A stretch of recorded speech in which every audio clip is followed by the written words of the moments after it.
Are you joking? And I can hardly wait. It's my circus, it's my monkeys.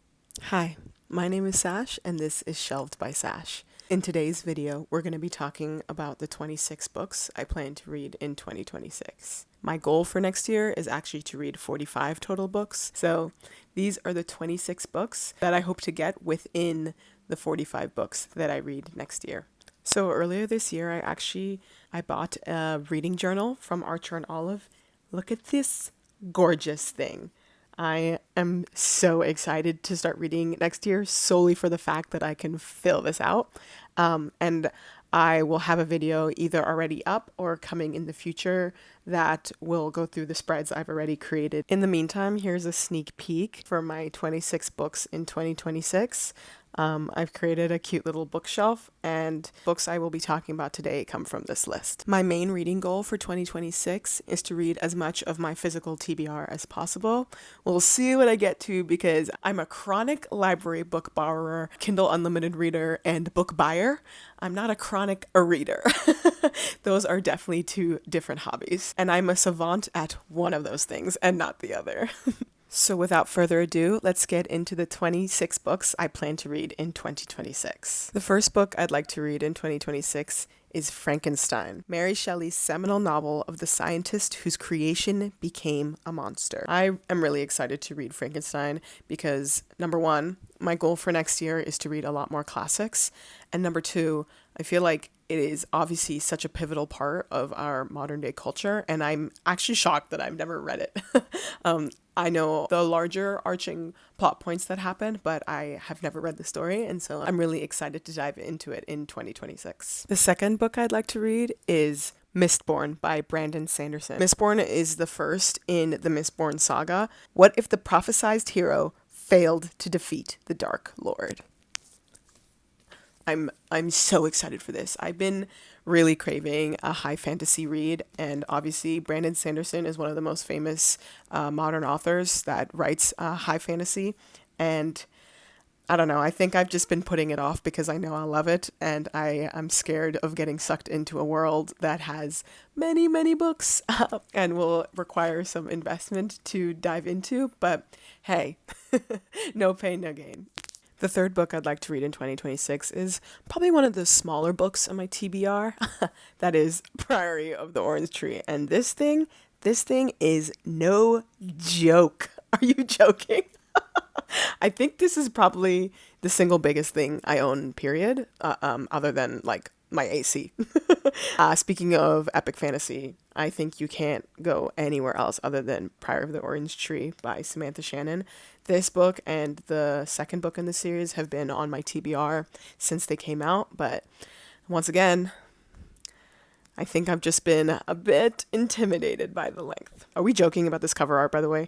I know it's been out for a couple of years, but I'm still obsessed with this. This is one of the most beautiful books I've ever seen in my entire life. Look at these houses. They're so cute. The fourth book I'd like to read in 2026 is The Count of Monte Cristo. I really want to read this book because it is my best friend's favorite book of all time. The Count of Monte Cristo follows a man thrown in prison for a crime he has not committed. Edmond Dante is confined to the grim fortress of If. There he learns of a great hoard of treasure hidden on the Isle of Monte Cristo and becomes determined not only to escape, but to unearth the treasure and to use it to plot the destruction of the three men responsible for his incarceration. Are you joking? I love a revenge story. I love a man righting wrongs or righting the wrongs committed against him. The fifth book I'd like to read in 2026 is The Raven Scholar. This book comes recommended from the incorrigible Lexi, aka Newly Nova. I love watching Lexi's videos, and when I saw her absolutely gushing about this book, I decided to add it to my TBR. Why not? The theme for this year is definitely epic fantasy. A masterfully woven and playfully inventive tale of imperial intrigue, cutthroat competition, and one scholar's quest to uncover the truth. The next book I'd like to read is Parable of the Sower. Parable of the Sower is obviously a titan. And this book plus the sequel are books that I have been dying to read, but I know how current they're going to be, and I've been avoiding them to kind of save myself from the pain. When global climate change and economic crisis lead to social chaos in the early 2020s, California becomes full of dangers, from pervasive water shortage to masses of vagabonds who will do anything to live to see another day.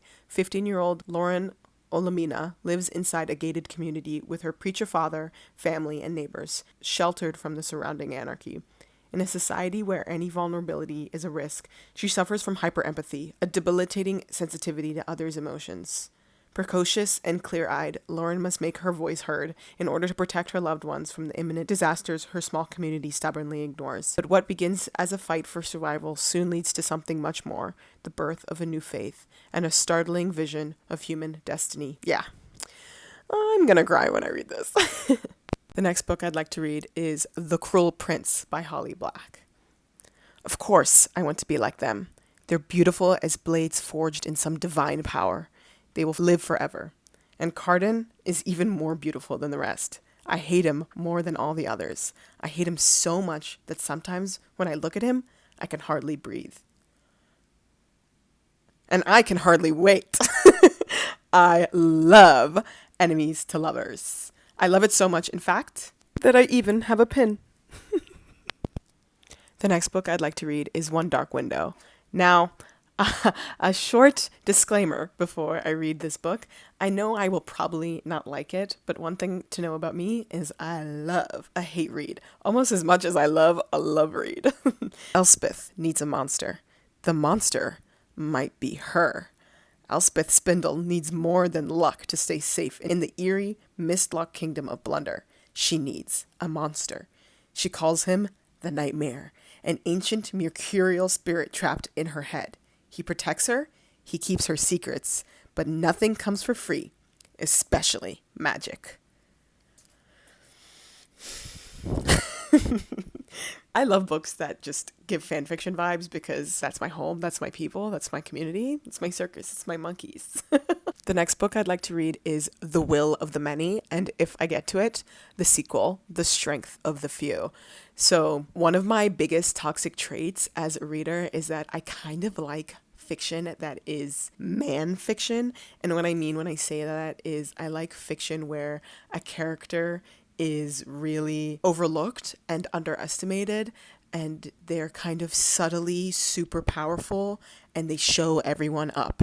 A really good example of this is the manhwa and anime Solo Leveling, in that a character essentially he's the worst fighter of all time while he's secretly leveling up, and then when it's time to reveal his power level, he's the strongest that's ever been.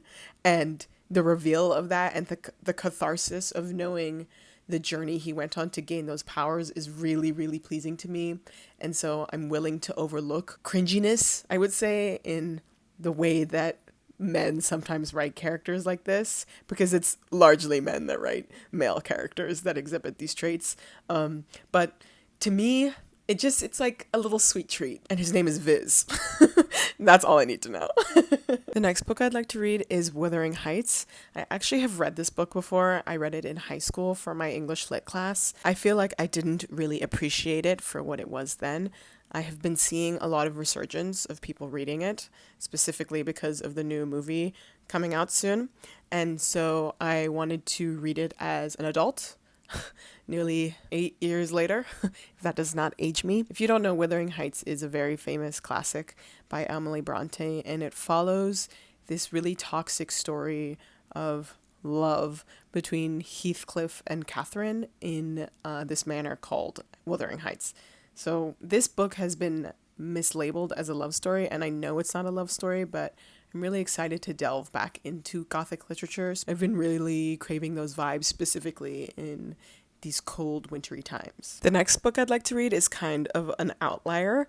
It is Tampa by Alyssa Nutting. And a little disclaimer, trigger warning, for pedophilia. This book was highly recommended by one of my favorite YouTubers, Frankie Shelf, and the main character is kind of a despicable, disgusting woman who is in love with 14-year-old boys. It's kind of similar to Lolita, a kind of modern retelling, but from the perspective of a female predator rather than a male predator. Celeste Price is 26 years old, beautiful, smart, married to a handsome man with money, and starting a new job as a junior high school teacher in suburban Tampa. Yet she harbors a dark secret. She's driven by a singular sexual obsession, 14-year-old boys.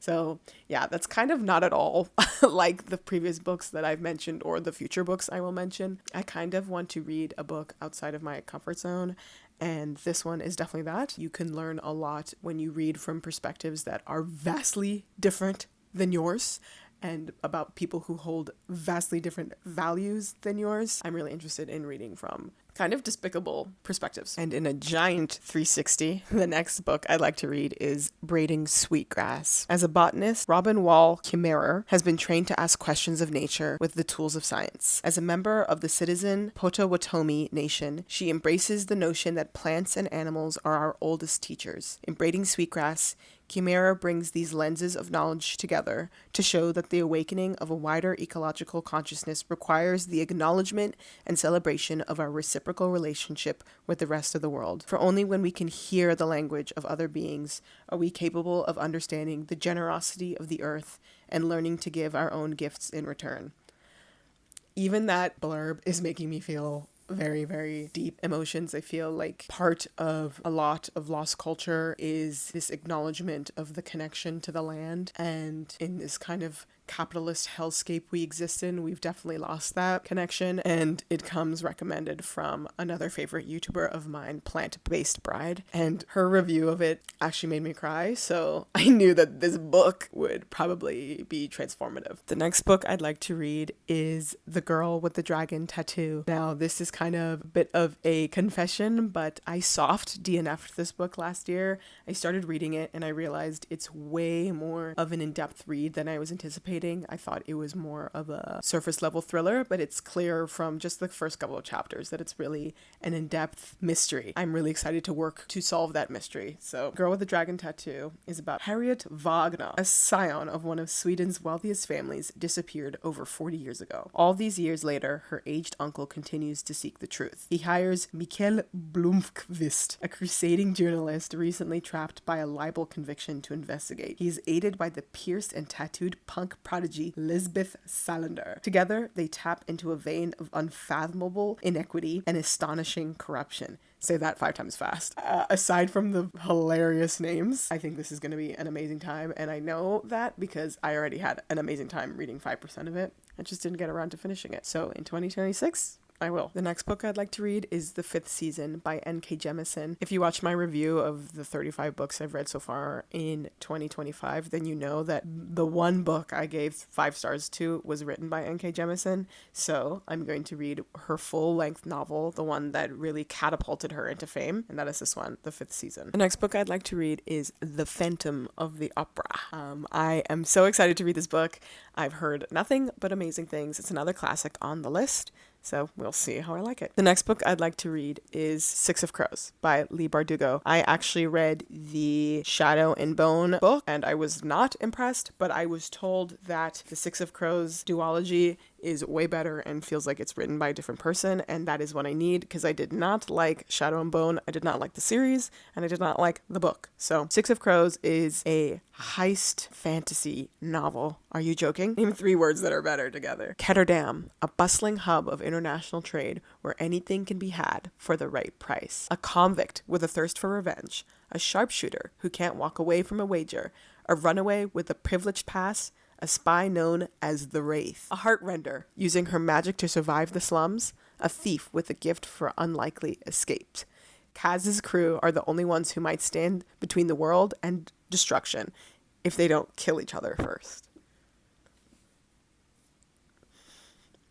The next book I'd like to read is Babel by R.F. Kuang. I actually want to read all of this woman's work, but I know I will be thrown down a dark spiral of insanity and obsession once I start, so I've been putting that off. Babel is a book about the magic of words and how words can influence our perspective and the meaning of the language of colonialism, and I know that only because of what people have said about this book and that it made them cry at the end. So excited for that. The next book I'd like to read is Project Hail Mary by Andy Weir. Andy Weir wrote The Martian, and I actually haven't read that book, but I did love the movie because I love Matt Damon. But I really want to read this book because, like I said, loving man fiction is my toxic trait. Andy Weir's Project Hail Mary follows a man who wakes up on a spaceship with no memory of how he got there. And that is super exciting to me. So I'll let you know what I think. The next book on my 2026 TBR is Giovanni's Room by James Baldwin. I'm also embarrassed to admit that I have not read a James Baldwin novel, but I've heard this one is his best, so why not start with number 1. Set in the contemporary Paris of American expatriates, liaisons, and violence, a young man finds himself caught between desire and conventional morality. Sure. I'm not really a litfic girly. I'm not really a character girly. I'm a plot-focused person, as you can probably tell from the copious amounts of epic fantasy on this list. So I'm excited to step into the world of James Baldwin with Giovanni's Room. The next book I'd like to read in 2026 is 1984 by George Orwell. I actually read and loved Animal Farm, so I really am excited to read another one by him. A masterpiece of rebellion and imprisonment where war is peace, freedom is slavery, and Big Brother is watching. A very classic novel about state surveillance, and I think it is going to be a very current read. The next book I'd like to read is Red Rising by Pierce Brown. His wife taken, his people enslaved, driven by a longing for justice and the memory of lost love, Darrow will stop at nothing to bring down his enemies, even if he must become one of them to do so. Manfic. The next book I'd like to read is The Yield by Tara June Winch. Albert is determined to pass on the language of his people and everything that was ever remembered. He finds the words on the wind. From description alone, I am so excited to read this book. It's another one recommended by Plant-Based Bride, and I'm really excited about reading books, specifically international stories, and this is another one of those, and I think it's going to be absolute fabulous year if I get along with this book. I'm really excited to read The Yield. The next book that I'm really excited to read is Dungeon Crawler Carl. Like, do I even have to say anything to you? Look at this cover. This is so fun. This book is about a world much like our own, but instead of normal day-to-day life, you have to fight your way out of dungeons to survive. That say less. And this cover, I'm just enamored by this. The cat is a main character, that much I know, and I really don't want to know anything else about this book other than it's a great time. And then the last book on my books in 2026 list is House of Leaves. This is the book that lies to you. I'm really excited to be deceived by this really floppy book. Like, it's super super hard to hold. This book is a story within a story within a story. Inception, but if it was written down. One of the most ambitious, complicated, and eagerly anticipated literary debuts of the year. House of Leaves is like no novel you've ever read. I really love books and stories that are courageous enough to use an unconventional format, and that is very much this book. Like, what is happening? There are different fonts. Things are happening all over the place, and I think it's going to be a really mind-bending time, and I'm excited to dive into the subreddit for many, many hours on end trying to solve this book. All right, that's the 26 books I'd like to read in 2026. I will be coming back to this video in a year's time to tell you how I did and what I thought, and I'm really excited to take that journey with you. So thank you very much for watching. If you liked the video, please do all the things, like, comment, and subscribe, and I will see you next time. Bye.